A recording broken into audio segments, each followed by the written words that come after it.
નમસ્કાર વિદ્યાર્થી મિત્રો, વેટ ડિજિટલ એજ્યુકેશનમાં આપનું સ્વાગત છે.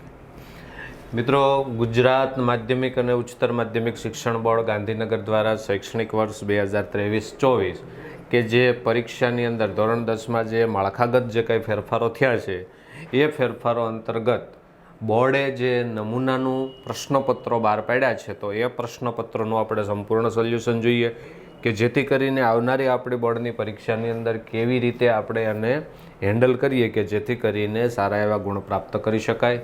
તો ધોરણ 10 વિષય ગણિત એમાં બેઝિકનું પ્રશ્નપત્ર છે, કોડ છે એનો 018. બેઝિક ગણિતનો કોડ કયો છે? 018. વાર્ષિક પરીક્ષા જે બોર્ડમાં આપણને જે રીતનું માળખાગત પૂછી શકે એ રીતનું પ્રશ્નપત્ર છે તો એનું આપણે સંપૂર્ણ સોલ્યુશન અહીં જોવાના છીએ. તો એમાં વિભાગ એ કે જે અત્યાર સુધી આપણે 16 ગુણનો હતો એ કેટલા ગુણનો કર્યો છે? 24 ગુણનો. 24 ગુણના આપણને ટૂંકા સવાલો કે જેમાં ખાલી જગ્યા હશે, ખરા ખોટા હશે, વિકલ્પો હશે, જોડકા હશે, 1 ગુણના સવાલ હશે. આ રીતે કુલ 24 ગુણ એટલે 24 પ્રશ્નો આપણને વિભાગ એની અંદર આપવામાં આવે છે. એમાં આપણે જોઈએ કે 1 થી 6 પ્રશ્નો છે વિકલ્પવાળા છે કે એમાંથી 4 વિકલ્પમાંથી સાચો વિકલ્પ પસંદ કરીને આપણે જવાબ ભરવાનો છે. તો પહેલું છે દ્વિચલ સમીકરણ યુગ્મમાં A1 A2 = B1 B2 = C1 C2. અહીં થોડીક પ્રિન્ટ મિસ્ટેક છે. C2 ના છેદમાં C2 પણ C1 C2 આવે. C1 ના છેદમાં C2 હોય તો તેનું આલેખાત્મક સ્વરૂપ ખાલી જગ્યા થાય. હવે ત્રણેય ગુણોત્તર સમાન છે એટલે અનંત ઉકેલ મળે. અનંત ઉકેલ મળે એટલે એની આલેખાત્મક એટલે આપણે આલેખ દોરવા જઈએ તો આપણને કેવી રેખા મળશે? તો કે સંપાતી રેખા મળશે. કેવી મળશે? સંપાતી. ત્યાર પછી બીજો પ્રશ્ન છે દ્વિઘાત સમીકરણનો ઉકેલ શોધવાનું દ્વિઘાત સૂત્ર તરીકે ઓળખાતું સૂત્ર ખાલી જગ્યા ગણિતશાસ્ત્રી આપ્યું હતું તો એ આપણા ભારતીય ગણિતશાસ્ત્રી હતા અને એ છે શ્રીધર આચાર્ય. ત્યાર પછી આપણે જોઈએ નંબર 3 કે કોઈ સમાંતર શ્રેણી માટે A10 બરાબર ખાલી જગ્યા થાય એટલે 10મા પદનું વ્યાપક સ્વરૂપ. તો 10મા પદનું વ્યાપક સ્વરૂપ કયું આવશે? તો કે A + 9D. તો જવાબ આપણો છે C વિકલ્પ. ત્યાર પછી કીધું છે કે બિંદુ ABનું ઉગમ બિંદુથી અંતર ખાલી જગ્યા છે. હવે ઉગમ બિંદુથી અંતર, ઉગમ બિંદુના યામ કેટલા હોય? તો કે 0 0. બીજા બિંદુના યામ આપણને આપ્યા A અને B. હવે આનું આપણે અંતર સૂત્ર મદદથી અંતર શોધવાનું છે. તો √ 0 - A² પ્લસ 0 - B². 0 - A એટલે -A -A નો વર્ગ એટલે A² થશે અને -B નો વર્ગ એટલે B² થશે. તો આપણને અંતર મળ્યું √ A² પ્લસ B² એટલે આપણો કયો વિકલ્પ છે? B. ત્યાર પછી કીધું છે નંબર 5 sin² 45 બરાબર ખાલી જગ્યા થાય. હવે sin 45નું મૂલ્ય કેટલું છે? તો કે sin 45 બરાબર 1/√2. હવે આપણે sin² કરવાનો છે તો 1/√2 નો સ્ક્વેર, 1 નો વર્ગ 1 √2 નો સ્ક્વેર એટલે 2. તો આપણો જવાબ આવશે B. ત્યાર પછી આગળ વધીએ તો આપણને છઠ્ઠી વિકલ્પ આપેલો છે કે કોઈ પણ માહિતી માટે x બાર બરાબર 15 અને z બરાબર 15 હોય તો m બરાબર ખાલી જગ્યા. જ્યારે બે મૂલ્ય મિત્રો આમાં સરખા હોય ને ત્યારે ત્રીજું મૂલ્ય પણ સરખું જ હોય, યાદ રાખવાનું. એમાં ગણતરી ન કરો તો પણ ચાલે. અથવા ગણતરી માટે તમારે સૂત્ર છે z બરાબર 3m - 2x બાર. આની અંદર z અને x બારનું મૂલ્ય મૂકી દો એટલે એમ આપણને કેટલો મળશે? 15 જ મળશે. ત્યાર પછી વાત કરીએ તો જે મિત્રોને સંપૂર્ણ સોલ્યુશનવાળી PDF જોઈતી હોય તો શું કરશું? તો કે વેટ ડિજિટલ એજ્યુકેશન નામની એપ્લિકેશન આપણે ડાઉનલોડ કરીશું પ્લે સ્ટોર પરથી. એન્ટર મોબાઈલ નંબર એટલે ફોન નંબર નાખશું એટલે OTP આવશે. OTP જનરેટ કરીએ એટલે આપણને આ રીતનું એક પેજ ખુલશે કે જેની અંદર પેઇડ કોર્સિસ આ પેઇડ કોર્સિસની અંદર તમને જે તે વિષયના પ્રશ્નપત્રનું સંપૂર્ણ સોલ્યુશનવાળી PDF મળશે. તો ટૂંક આ સાથે ગાલા અસાઇનમેન્ટના જે પ્રશ્નપત્રો છે તો એ તમામ પ્રશ્નપત્રોના દરેક વિષયના તમામ પ્રશ્નપત્રોના સંપૂર્ણ સોલ્યુશન પણ તમને અહીંથી મળી રહેશે. આ ઉપરાંત જો તમારે કોઈ પણ ચેપ્ટરનો વિડીયો હજુ જોવાનો બાકી હોય તો યુટ્યુબ વિડીયોની અંદર તમે ધોરણ 10માં જજો.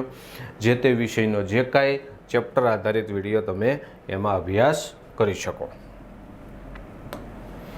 ત્યાર પછી આપણે આગળ વધીએ તો નીચે આપેલા વિધાનો સાચા બને તેમ કૌંસમાં આપેલ જવાબમાંથી યોગ્ય જવાબ પસંદ કરીને લખો. પ્રશ્ન ક્રમાંક છે 7 થી 12. 7મો પ્રશ્ન છે 3 + વર્ગમૂળ 16 એ ખાલી જગ્યા સંખ્યા છે. હવે 3 + વર્ગમૂળ 16 કીધું છે. હવે 16નું વર્ગમૂળ આપણને ખ્યાલ છે કેટલું નીકળશે 4, એટલે સંખ્યા કઈ થશે 7. તો 7 એ સમય સંખ્યા છે, અસમય છે કે ઋણ પૂર્ણાંક છે? તો જવાબ આવશે સમય સંખ્યા. ત્યાર પછી 8મો સવાલ છે દ્વિઘાત બહુપદી x² + bx + c = 0 જ્યાં a is not equal to 0 ના શૂન્ય આલ્ફા અને બીટા હોય તો આલ્ફા ઇન્ટુ બીટા એટલે બે શૂન્યના ગુણાકારનું સૂત્ર. તો બે શૂન્યના ગુણાકારનું સૂત્ર છે c/a. સમતોલ પાસા પર અંક 4 આવવાની સંભાવના. સમતોલ પાસા ઉપર 1 થી 6 અંક હોય એમાં 4 કેટલી વખત છે? તો 4 આપણને ખ્યાલ છે કેટલી વખત છે? 1 વખત, એટલે સંભાવના આવશે 1/6. 10મું છે જેમ જેમ થીટાનું મૂલ્ય વધે તેમ તેમ સાઇન થીટાના મૂલ્યમાં ખાલી જગ્યા થાય છે. હવે સાઇન 0 થી સાઇન 90 સુધી આપણે જઈએ તો શું થાય એ આપણે જવાબમાં લખવાનું. તો સાઇન 0નું મૂલ્ય છે 0 અને સાઇન 90નું મૂલ્ય છે 1. તો ઉપરથી નીચે આવીએ એમ આપણને મૂલ્યમાં વધારો થતો જોવા મળે છે. તો જવાબ આવશે શું આવશે? વધે. ત્યાર પછી આગળ જોઈએ 11મો સવાલ છે વર્તુળનો સ્પર્શક વર્તુળને ખાલી જગ્યા બિંદુમાં સ્પર્શે. તો વર્તુળનો સ્પર્શક છે વર્તુળને કેટલા બિંદુમાં સ્પર્શતો હોય? 1 બિંદુમાં. જો 2 બિંદુમાં સ્પર્શતો હોય તો એ વર્તુળનો સ્પર્શક ન હોય. શું હોય? વર્તુળની છેદિકા હોય. 12મો સવાલ છે નીચે આપેલ આવૃત્તિ વિતરણનો બહુલકીય વર્ગ શોધો. તો સૌથી મોટી આવૃત્તિ કઈ છે? 16 છે. 16 એ કયા વર્ગની આવૃત્તિ છે? તો કે 30 થી 40. તો બહુલકીય વર્ગ કયો છે? 30 થી 40. ત્યાર પછી આપણને કીધું છે કે નીચે આપેલા વિધાનો ખરા છે કે ખોટા એ વિધાનો આપણે જણાવવાના છે. 13મો સવાલ છે ગુસા શોધવાનો છે 5 અને 15. તો 5ના અવયવ 5 અને 1 થશે. 15ના અવયવ 5 × 3 થશે. હવે ગુસા એટલે ગુરુત્તમ સામાન્ય અવયવી બંનેમાં હોય એવો કોમન અવયવ તો કયો છે? 5. તો ગુસા કેટલો આવશે? 5 આવશે. આપણને આપ્યો છે 10 એટલે વિધાન ખોટું છે.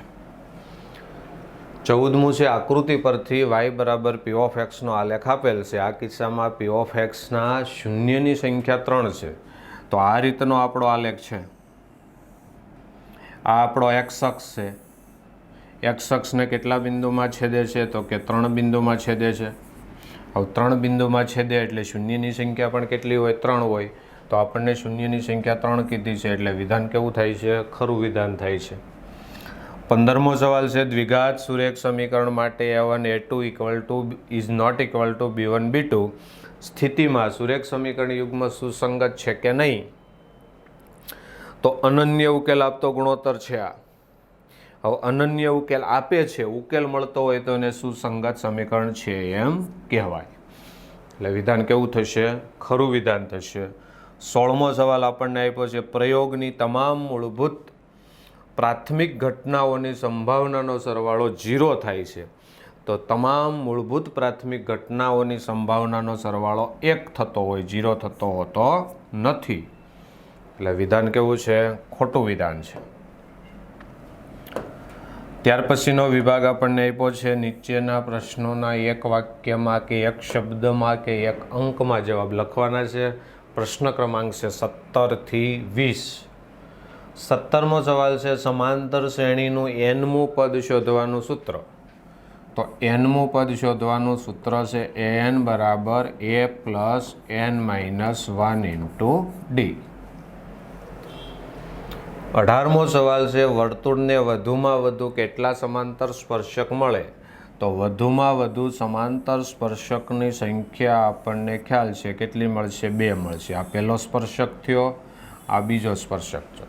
હવે કોઈ જો અહીંયા આપણે રેખા દોરીએ તો સ્પર્શક નથી, વચ્ચે દોરીએ તો એ છેદિકા છે, એટલે સમાંતર સ્પર્શકની સંખ્યા કેટલી મળશે?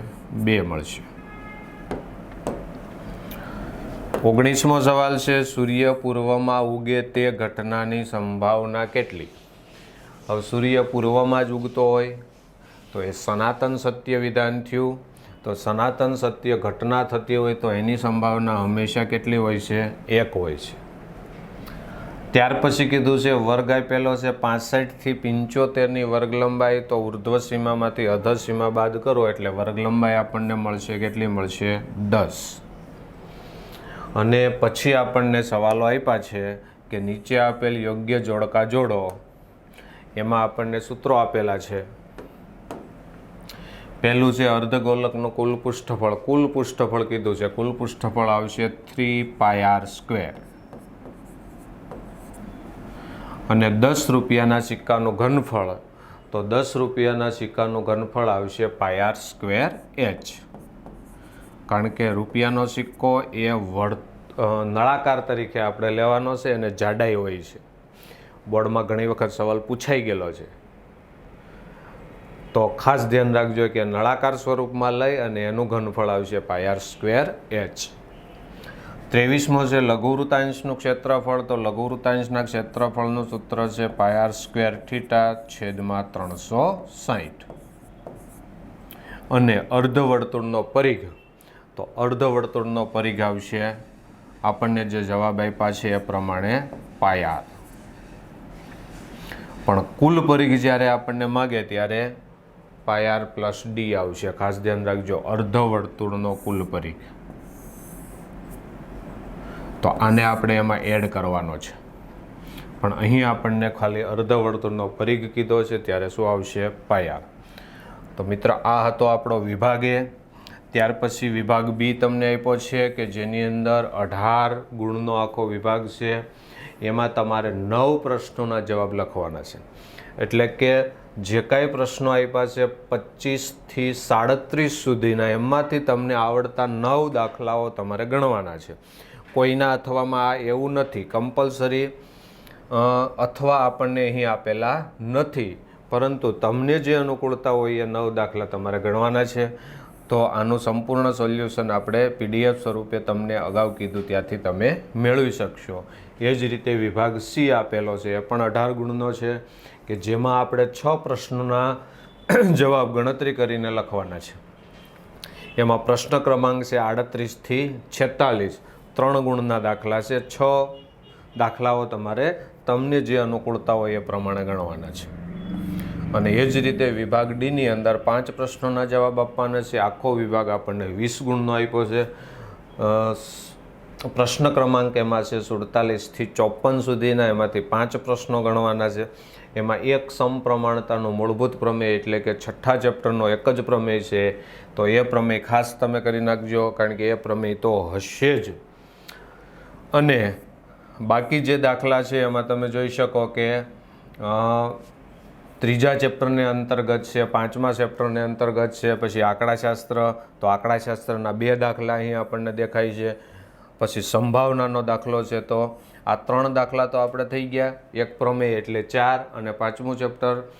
તો આવી રીતે તમે અમુક ચેપ્ટરોને પસંદ કરી અને એની સંપૂર્ણ તૈયારી કરો તો પણ તમે સારા એવા ગુણ પ્રાપ્ત કરી શકો। તો મિત્રો આ હતું આપણું બેઝિક ગણિતનું બોર્ડ દ્વારા બહાર પાડેલ નમૂનાનું પ્રશ્નપત્ર। તો આવા ગાલા અસાઇનમેન્ટના પ્રશ્નપત્રોના સંપૂર્ણ સોલ્યુશન સાથે આપણે આગલા વિડીયોમાં મળશું। અસ્તુ, જય હિન્દ, જય ભારત।